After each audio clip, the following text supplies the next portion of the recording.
The sun beat down on the Ford Ltd station wagon as it lumbered down the dusty track. Inside, the Miller family, weary from the long drive, eagerly anticipated their Cape Harbor vacation. John, the father, hummed along to the radio, a stark contrast to the growing unease gnawing at his wife Mary. 10-year-old David, lost in his comic book, remained oblivious to the palpable tension settling over his parents. Cape Harbor, a sleepy coastal town known for its desolate beauty, held the promise of sun-drenched days and starlit nights. John, yearning for an escape from the city's suffocating grip, had rented a secluded beachfront house. The property, shrouded in an unsettling stillness, stood as a solitary sentinel against the crashing waves. Its weathered facade, a canvas for peeling paint and creeping ivy, hinted at stories whispered by the sea. As John wrestled their luggage onto the porch, a strange disquiet settled upon them. The air, heavy with the scent of salt and decay, seemed to crackle with an unseen energy. Shadows stretched long and gnarled from the encroaching forest, twisting into ominous shapes that danced at the edge of their vision. The night descended like a suffocating blanket, smothering the last vestiges of daylight. The old house groaned and creaked around them, a symphony of unsettling sounds that set their teeth on edge. Outside, the wind howled like a banshee, whipping the sea into a frenzy. Inside, whispers seemed to emanate from the very walls, faint murmurs that danced just beyond the realm of comprehension. David, his youthful innocence slowly giving way to a primal fear, was the first to see it. A flicker of movement in the hallway mirror, a fleeting glimpse of a face that was both familiar and grotesquely wrong. He caught his breath, heart pounding against his ribs like a trapped bird. "Dad," he whispered, his voice trembling, "there's someone in the hall." John, attributing David's claim to an overactive imagination, chuckled and ruffled his son's hair. "Just your reflection, champ. Don't let the shadows play tricks on you." But even as he spoke, a cold finger of doubt traced its way down his spine. The hallway was dark, the mirror shrouded in an unnatural gloom. He hadn't seen anyone, but sleep, when it finally came for David, was a fitful thing, plagued by nightmares of shadowy figures with their faces obscured by darkness. He'd wake with a gasp, his small body bathed in a cold sweat, the lingering sensation of unseen eyes watching him from the shadows. His once beloved comic books lay forgotten, their vibrant colors now a sickly contrast to the growing terror that consumed him. One afternoon, while exploring the musty attic, David stumbled upon a dusty, leather-bound journal tucked away in a cobweb-draped corner. Curiosity overriding his fear, he cracked open the brittle pages, his breath catching in his throat as he saw his own name scrawled across the aged parchment. It was his handwriting, he realized with a growing sense of horror, but the words, they weren't his. The journal entries, written in a childish hand that mirrored his own, spoke of a darkness that lived within the house, a malevolent entity that fed on fear and despair. The words sent a shiver down his spine, painting a chilling narrative of a family driven to madness by their own twisted reflections. As he read, a horrifying realization dawned on him. The journal wasn't just some morbid prank. Mary, her nerves stretched taut by the oppressive atmosphere of the house, sought solace in the familiar routine of preparing dinner. But even the simple act of chopping vegetables was fraught with a sense of unease, every creak of the floorboard, every sigh of the wind sending shivers down her spine. It was as if the house itself was watching her, its unseen eyes boring into her back. As she stirred a pot of simmering soup, her gaze fell upon the reflection in the stainless steel and her blood ran cold. Standing behind her, a grotesque mockery of herself stared back, its eyes hollow and black, its lips twisted into a cruel parody of a smile. The figure raised its hand, its movements mirroring her own, and a silent scream died in her throat. She whirled around, but the kitchen was empty. The only sound was the insistent ticking of the clock on the wall, a relentless reminder of the time that seemed to both crawl and fly by. John, ever the pragmatist, dismissed his family's growing terror as a bad case of nerves. He refused to acknowledge the strange occurrences, the fleeting shadows, the whispers in the walls.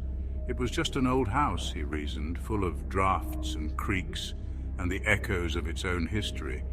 But deep down, a seed of doubt had been planted, a creeping unease that he couldn't quite shake off. One evening, while walking along the desolate beach, John came face to face with his doppelganger. The figure stood at the water's edge, its back to him, its silhouette stark against the fiery hues of the setting sun. It was him, yet not him. The posture was wrong, the stance too rigid, the air around it thick with a palpable sense of menace.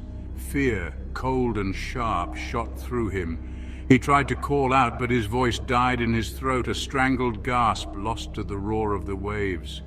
The figure turned, and John found himself staring into his own eyes, or what should have been his own eyes. The eyes that met his were empty, devoid of warmth or recognition, reflecting nothing but a chilling, abyssal darkness. John stumbled back, his foot catching on a piece of driftwood. Fear, palpable and suffocating, became a constant companion, a chilling presence that permeated every corner of the house. The Millers, once a close-knit family, were now islands of dread, their fear isolating them from one another more effectively than any physical barrier ever could. They moved through the house like ghosts, their eyes darting nervously to shadows, their voices hushed whispers. The doppelgangers, growing bolder with each passing day, seemed to delight in tormenting their victims, appearing in mirrors, lurking at the edge of their vision, their presence a constant reminder of the darkness that had invaded their lives. The house, once a sanctuary, had become a prison, its walls closing in on them, suffocating them with their own terror. Sleep offered no respite. David, clutching the leather-bound journal that had become his only source of solace, stumbled upon a passage that sent a jolt of hope through his terror-stricken heart. The journal's previous owner, a young boy not much older than David himself, had discovered a way to banish the doppelgangers, a ritual, dangerous and arcane, but their only chance for escape. He raced to his parents, his voice a frantic whisper as he relayed the information. The ritual, fraught with danger, required a sacrifice, a token of their willingness to confront the darkness that had invaded their lives. They had to act quickly, the journal warned, before the doppelgangers claimed them as their own.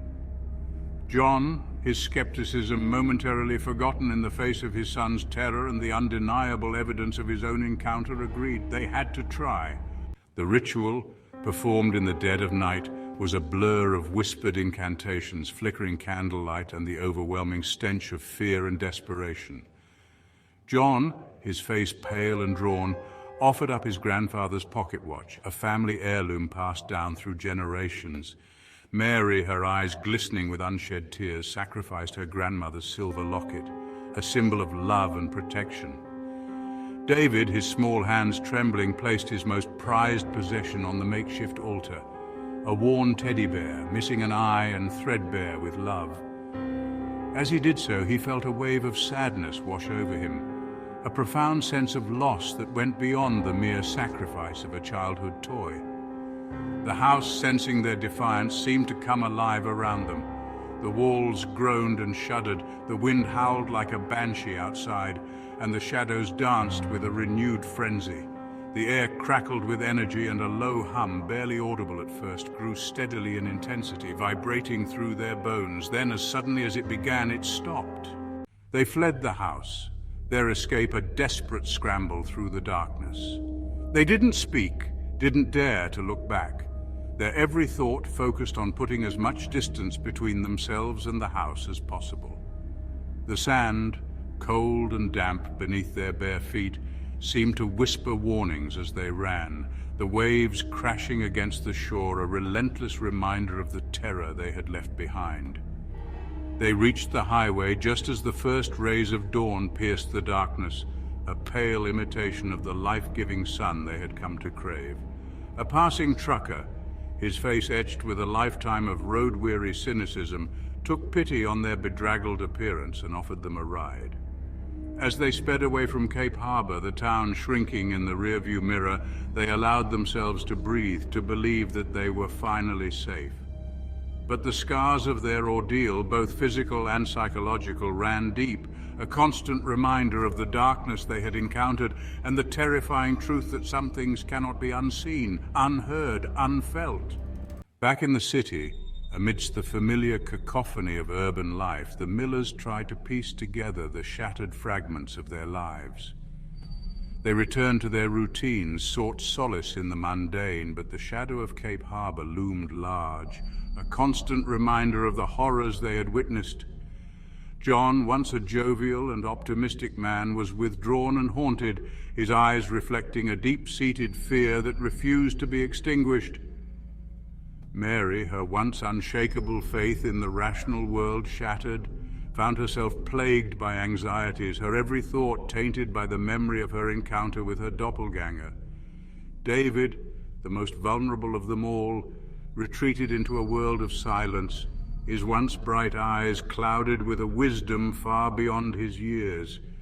He carried the weight of their ordeal on his small shoulders, the journal a constant reminder of the darkness that lurked just beyond the veil of reality.